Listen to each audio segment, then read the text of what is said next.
Hey guys, welcome back to the Digital Transient. Today I want to discuss basically my internet solution. I work from home and I thought it would be an interesting thing to talk about. Let's get into it. Alright, so my internet solution consists of two major components, one of which is the Mofi network brain. Hey guys, so basically, right now you are in my closet. Hey guys, so right now you're taking a look at my closet.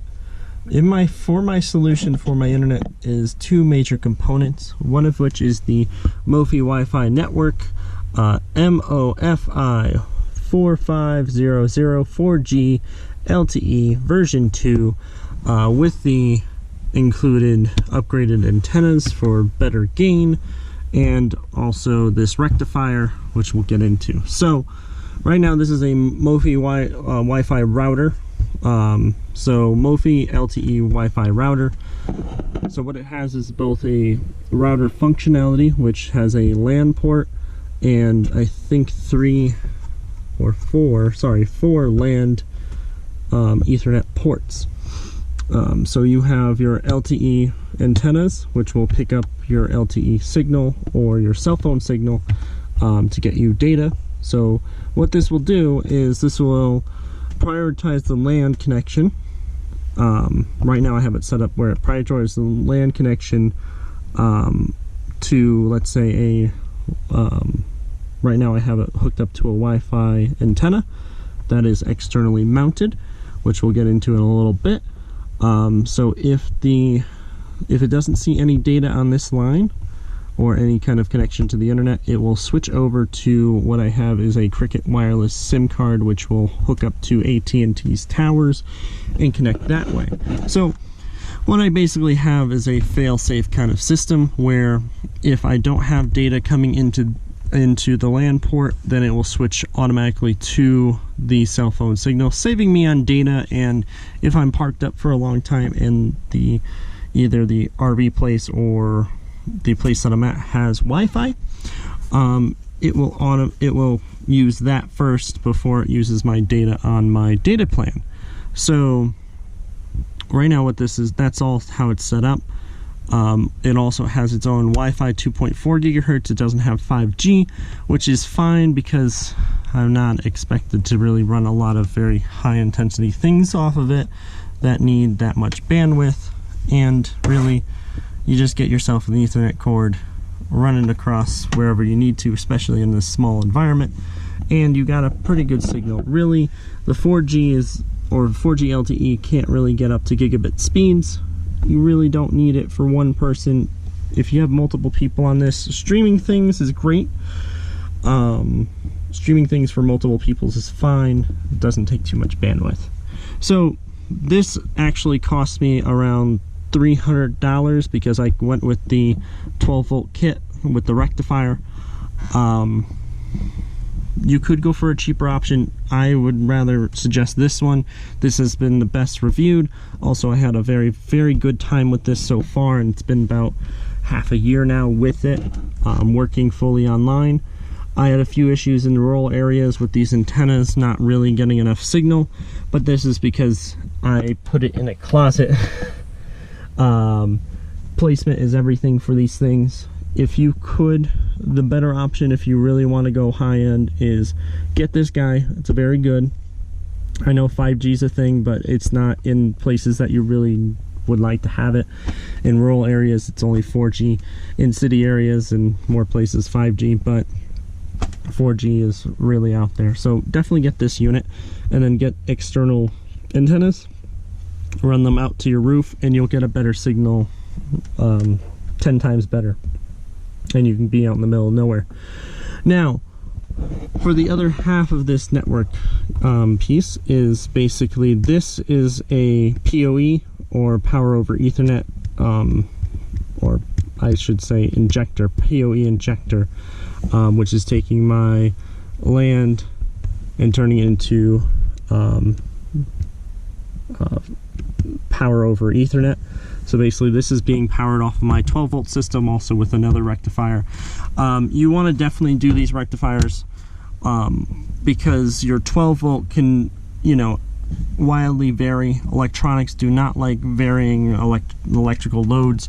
They like a lot of constants. So getting these rectifiers, because my 12 volt system can be anywhere from 13 volts down to it will shut off at 11, but it'll go all the way down to 11 and still run these, because this one brings it down. This one's for my Mofi. This one will bring it down to 6 volts. This one brings it down to, sorry, this one needs, I think, 6 or 9 volts. It needs a little bit more amperage than that. This only needs about like 6 volts or 5 volts. Not really sure, but yeah, these are pretty cheap. These are like $10 each, and the best part is you don't need to be on the grid, or you don't have to be having full power to actually do this. This is running off your 12 volt, so your batteries and or solar panels can run all this. This is only 9 watts of power constant, and I believe this is about 4 or 5 watts power to run this guy. This is only 9 watts, not bad at all. So what I have over here is that PoE injector, which runs out to my network extender antenna, I would say. Basically what I have is a network extender that's turned into a receiver. I don't know really the technical term for it right now, but what it does is basically it's externally mounted, receiving any kind of Wi-Fi in the area. And what I do is when I get to a place, I connect to this guy, which then allows me to go to the IP address of my antenna, setting the Wi-Fi connection to it. It is a repeater on top, so I could repeat the signal. I choose not to, because if multiple people are on your repeated signal, it's already a repeated signal, so it's already deprecated, at least so I understand, and you just become another hotspot, and that means more people on your Wi-Fi taking more of the bandwidth that's already limited by the RV park. So I would suggest basically just pulling in the signal, not repeating the signal, and bringing it in through a LAN port. And so also nobody's trying to hang out near your RV and for Wi-Fi, even when you do have connection very far away. So let me go outside and I will show you the external antenna, and then we'll go from there. All right. Talk to you in a bit.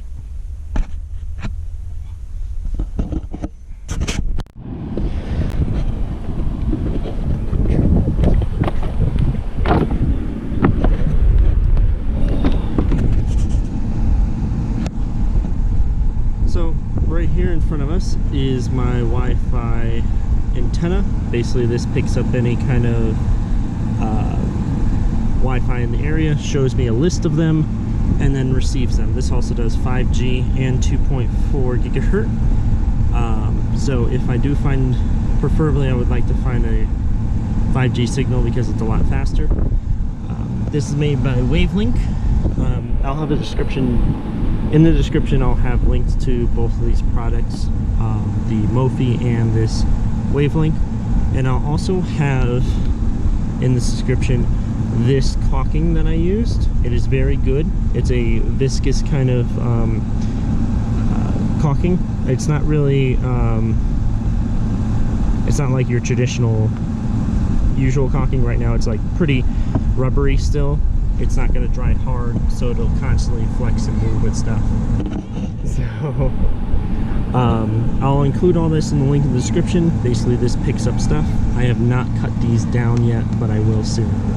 So we'll work on that later on. But yeah, for now, this is my Wi-Fi solution for when I'm at a location. I will receive internet through this and feed it down to the router, and then use the router's Wi-Fi to connect to it. So currently that is my internet setup for the RV. Hope you enjoyed. Like and subscribe if you want to see more Betsy content, and I will see you in the next video.